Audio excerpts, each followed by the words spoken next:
Hi കൂട്ടുകാരെ, ഞാൻ ഇന്നിവിടെ ഒരു കൊഞ്ച് ഫ്രൈ ഉണ്ടാക്കാൻ പോവുകയാണ്. നിങ്ങളെല്ലാം ഉണ്ടാക്കുന്ന രീതി തന്നെ ആയിരിക്കും. എങ്കിലും ഈ ചെമ്മീൻ, കൊഞ്ചെന്ന് ഞങ്ങളിവിടെ പറയും, ചെമ്മീൻ കിട്ടിയപ്പോൾ ഞാനത് ഫ്രൈ ആക്കാമെന്ന് വിചാരിച്ചു. അപ്പോൾ ചെമ്മീൻ ഇനി വൃത്തിയാക്കണം. അതിന് ഞാൻ ചെമ്മീൻ ഫ്രൈ ആക്കാൻ വേണ്ടി 1.5 സവാള എടുത്തിട്ടുണ്ട്. പിന്നെ ഇഞ്ചി, പച്ചമുളക് ചെറിയ ഒരെണ്ണം, വെളുത്തുള്ളി, അതൊക്കെ ചതയ്ക്കണം. പിന്നെ കറിവേപ്പില, പിന്നെ ഇതിന് ചേർക്കേണ്ട സാധനങ്ങളൊക്കെ ഉണ്ട്. അതൊക്കെ ഞാൻ വഴിയെ കാണിക്കാം. അപ്പോൾ ഞാൻ ഈ ചെമ്മീൻ വൃത്തിയാക്കട്ടെ. അങ്ങനെ ഞാനിവിടെ സവാള അരിഞ്ഞ് വെച്ചിട്ടുണ്ട്. ഇഞ്ചിയും വെളുത്തുള്ളിയും കൂടെ ചതച്ച് വെച്ചിട്ടുണ്ട്. ഇവിടെ ചെമ്മീൻ വൃത്തിയാക്കി വെച്ചിട്ടുണ്ട്. അപ്പോൾ നമുക്ക് ഇനി പാചകത്തിലോട്ട് കിടക്കാം.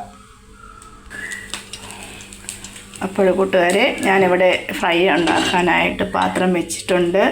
അതിനകത്ത് കുറച്ച് എണ്ണയും ഒഴിച്ചിട്ടുണ്ട്. എണ്ണ ചൂടാവട്ടെ. അപ്പോൾ നമുക്ക് എണ്ണ ചൂടായിട്ടുണ്ട്, കടുകിടാം. ഞാൻ കുറച്ച് എണ്ണയെ ഉപയോഗിക്കത്തുള്ളൂ. ഞാൻ എല്ലാ വീഡിയോയിലും പറയുന്നതാണ്. അപ്പോൾ കടുക് പൊട്ടിയിട്ടുണ്ട്. 2 വറ്റൽമുളക് കൂടി ഇടാം. ഇവിടെ ഞാൻ അരമുറി തക്കാളി കൂടി എടുത്തിട്ടുണ്ട്, ഞാൻ പറയാൻ വിട്ടുപോയതാണ്.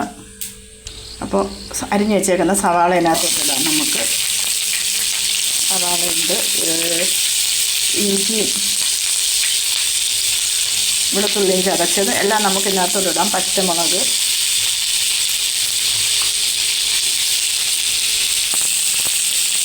കുറച്ച് ഉപ്പൂടെ അതിനകത്തോട്ട് ഇടുകയാണ്. ആവശ്യത്തിന് ഉപ്പ് നമുക്ക് പിന്നെ ചേർക്കാം. നമുക്കിത് നന്നായിട്ട് വഴറ്റാം. ഇനി ഇതിനകത്തേക്ക് നമുക്ക് ആ തക്കാളിയും കൂടെ അങ്ങിടാം.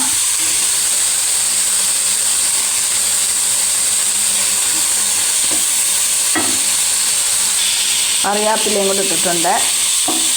ഇനി ഇത് നന്നായിട്ട് ഒന്ന് വാടട്ടെ. ഒരുവിധം വാടി വന്നിട്ടുണ്ട്. നമുക്ക് ഇതിനകത്ത് പൊടികളൂടെ ചേർക്കാം. നിങ്ങളുടെ എരിവ് അനുസരിച്ച് ഞാൻ കുറച്ച് മുളക് പൊടി ചേർക്കുകയാണ്.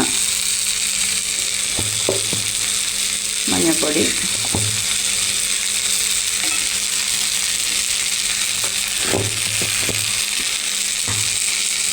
മല്ലിപ്പൊടി, ഓരോരോ എരിവിനനുസരിച്ച് അരപ്പിനനുസരിച്ച് ചേർക്കുക. അപ്പോൾ ഞാൻ ഇതെല്ലാം ചേർത്തിട്ടുണ്ട്. കുറച്ച് കുരുമുളക് പൊടിയും കൂടെ ചേർക്കാം. എരിവിനനുസരിച്ച് കുരുമുളക് പൊടി ചേർക്കുക. കുരുമുളക് പൊടിയും ചേർത്തിട്ടുണ്ട്. നമുക്കിത് നന്നായിട്ട് പച്ചമുളകൊക്കെ മാറ്റിയെടുക്കാം. ഇതിൻ്റെ പച്ചമുളകൊക്കെ നമുക്കൊന്ന് നന്നായിട്ട് മാറ്റിയെടുക്കാം. അതിന് ശേഷം നമുക്ക് ചെമ്മീൻ ചേർക്കാം. എല്ലാവരും ഇതുപോലൊക്കെ ആയിരിക്കും ഉണ്ടാക്കുന്നത്. പിന്നെ ചെമ്മീൻ കിട്ടിയപ്പോൾ ഒരു വീഡിയോ കൂടെ എടുക്കാമെന്ന് വിചാരിച്ചു. അപ്പോൾ കഴുകി വെച്ചേക്കുന്ന ചെമ്മീനൂടെ ഞാനകത്തിട്ടിട്ടുണ്ട്. അത് ഇവിടെ നിന്ന് നന്നായിട്ട് വേവട്ടെ. ഇനി നമുക്കിതിനകത്ത് കുറച്ച് മസാലപ്പൊടിയും കൂടെ ഇടാം. നല്ല മണമൊക്കെ വരുന്നുണ്ട്. കുറച്ച് അധികം സവാള ചേർത്തിട്ടുണ്ട്. നമുക്ക് ചപ്പാത്തിയുടെയും ചോറിൻ്റെ കൂടെയൊക്കെ ഇത് മാത്രം മതി ഇങ്ങനെ വെച്ചാൽ. ഞാൻ ഇങ്ങനെയാണ് വെക്കുന്നത്. അപ്പോൾ ഇവിടെ ഒന്ന് ഇളക്കാം.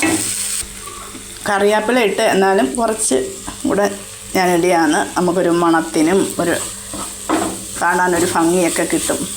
നമ്മൾ അവസാനം കുറച്ച് കറിവേപ്പില ചേർത്ത്, അത് ഏത് കറിക്കായാലും അങ്ങനെയാണെന്ന് എനിക്ക് തോന്നുന്നു.